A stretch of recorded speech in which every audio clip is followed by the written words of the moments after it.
नमस्कार दोस्तों, मैं आज आपका स्वागत करता हूं अपनी इस क्लास के अंदर। आज हमारी फर्स्ट क्लास है संविधान संशोधन की। संविधान संशोधन हम एक शॉर्ट तरीके से सीखने वाले हैं। ऐसा सिखाऊंगा कि आपको फट से याद होगा। इसको हम किस तरीके से पढ़ेंगे वो क्लास के अंदर बताऊंगा। संविधान संशोधन अधिनियम कब पारित हुआ, कौन से भाग के अंदर है, कितने इसके अंदर आर्टिकल है और किस देश से लिया गया है, तो आज इसी के बारे में हम पढ़ने वाले हैं। देखो, मैं आपसे 3 क्वेश्चन पूछने वाला हूं, उस तीनों सवालों का आप जवाब देना। पहला क्वेश्चन, ये कौन से भाग के अंदर है, भाग कौन सा है, आर्टिकल कौन सा है, किस देश से लिया गया है। 3 सवालों का आप जवाब दीजिए। तो देखो, संविधान संशोधन भाग कौन से के अंदर है, तो 20वें भाग के अंदर है। और इसका आर्टिकल कौन सा है, तो कौन से आर्टिकल के अंदर है, 368 आर्टिकल के अंदर है। कौन से आर्टिकल के अंदर है, 368 आर्टिकल के अंदर ये है। किस देश से लिया गया है, तो ये दक्षिण अफ्रीका से लिया गया है। किस देश से लिया गया है, दक्षिण अफ्रीका से।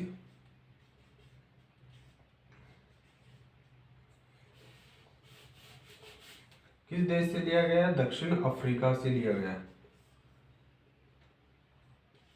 दक्षिण अफ्रीका से ये लिया गया है। कौन से देश से, दक्षिण अफ्रीका से ये लिया गया है। अब बात करते हैं कि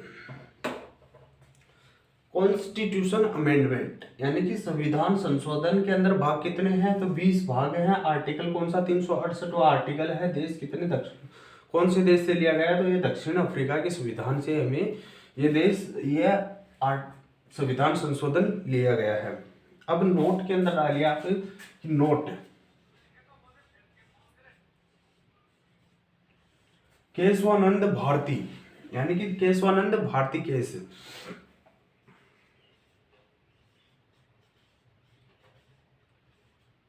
केशवानंद भारती केस ये कब आता है, तो ये आता है 24 अप्रैल 1973 को। यानी कि केशवानंद भारती केस कब आया, तो केशवानंद भारती केस आता है 24 अप्रैल 1973 को।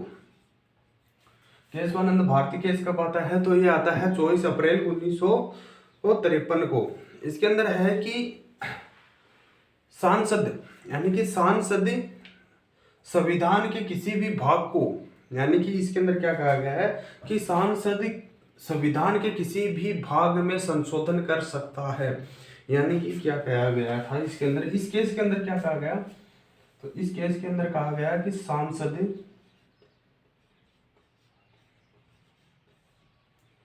संविधान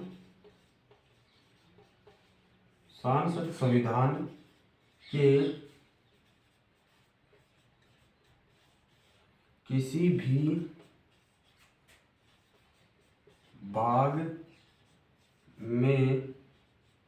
में संशोधन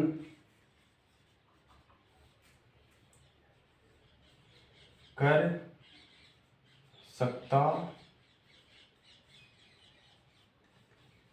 है। यानी कि केशवानंद भारती केस के अंदर क्या कहा गया है कि केशवानंद भारती केस के अंदर कहा गया है कि सांसद संविधान के किसी भी भाग में संशोधन कर सकता है। यानी कि सांसद किसी भी भाग में क्या कर सकता है, संशोधन कर सकता है।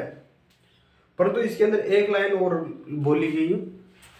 इसके अंदर देखो, जैसे कि जोड़ना,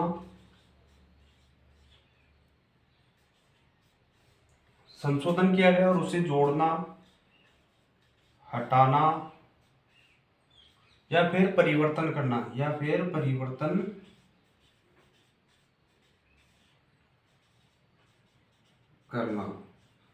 ये केशवानंद भारती के अंदर कहा गया। इसी के अंदर एक लाइन और बोली गई, वो क्या थी कि लेकिन इसी के अंदर क्या कहा गया कि संविधान के मूलभूत यानी कि संविधान के मूलभूत ढांचे को, यानी कि इसी के अंदर कहा गया कि लेकिन संविधान के मूलभूत ढांचे में संशोधन नहीं कर सकता। यानी कि क्या है, इसी के अंदर क्या कहा गया कि सांसद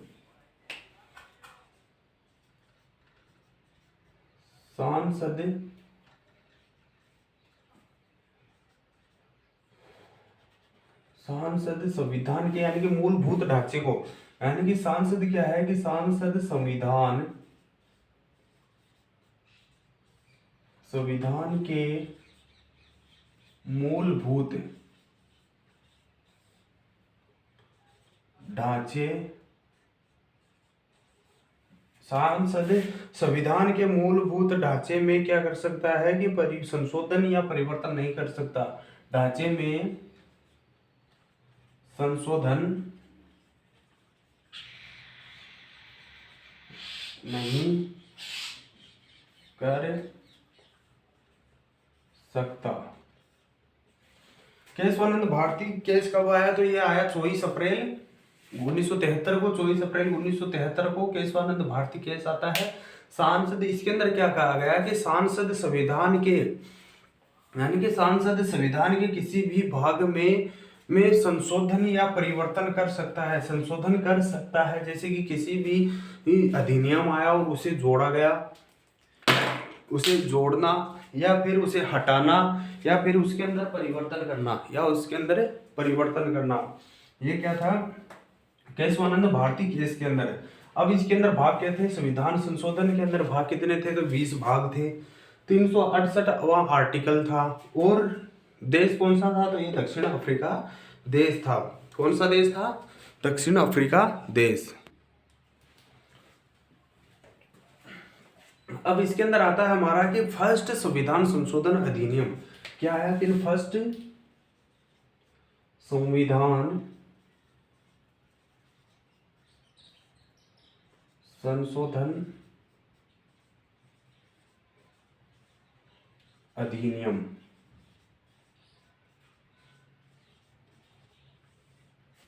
फर्स्ट संविधान संशोधन अधिनियम, तो ये कब आता है, तो फर्स्ट संविधान संशोधन अधिनियम कब आता है, तो ये कब आया, तो 1951 के अंदर फर्स्ट संविधान संशोधन अधिनियम आता है। इसका संबंध किससे था, यानी कि फर्स्ट संविधान संशोधन अधिनियम 1951 के अंदर आता है और इसका संबंध किससे था, तो इसका संबंध 9वीं अनुसूची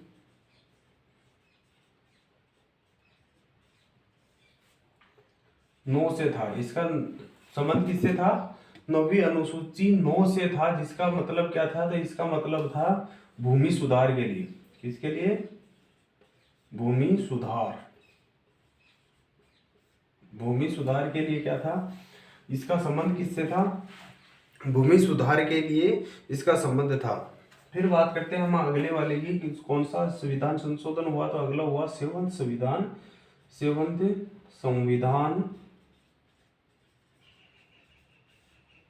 संशोधन अधिनियम।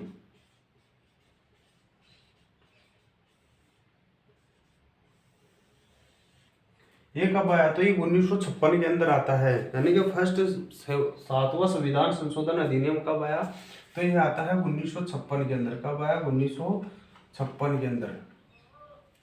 इसका संबंध किससे था, तो इसका संबंध था, इसके अंदर राज्य और केंद्र शासित प्रदेश होंगे।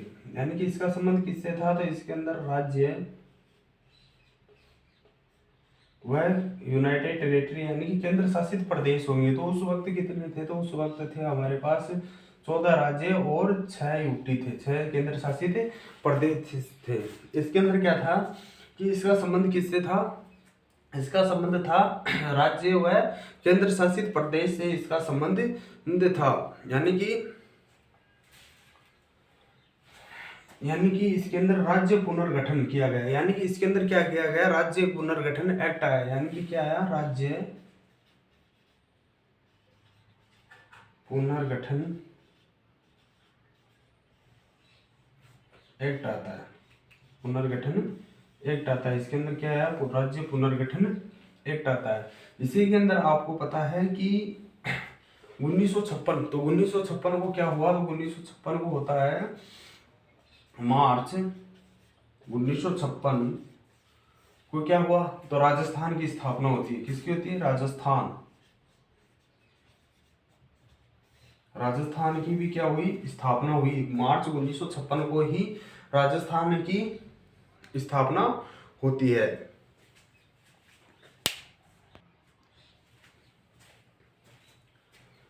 अब अगला आता है हमारा 13वां संविधान संशोधन अधिनियम। कौन सा आता है? 13वां संविधान संशोधन अधिनियम। 13वां संविधान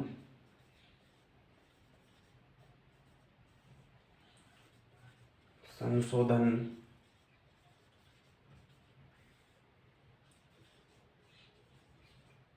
अधिनियम।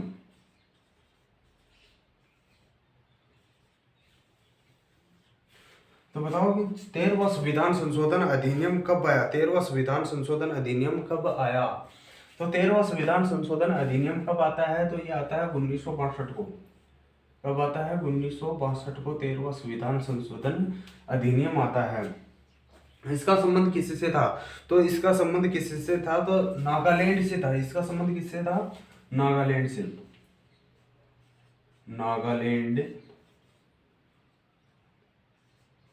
नागालैंड को विशेष अधिकार प्राप्त हुई, यानी कि विशेष अधिकार या शक्ति प्राप्त हुई। तो अधिकार प्राप्त हुई, यानी कि नागालैंड को विशेष अधिकार प्राप्त होते हैं। नागालैंड की स्थापना कब हुई? तो नागालैंड की स्थापना कब हुई? नागालैंड की स्थापना होती है 1 दिसंबर 1963 को राज्य के रूप में।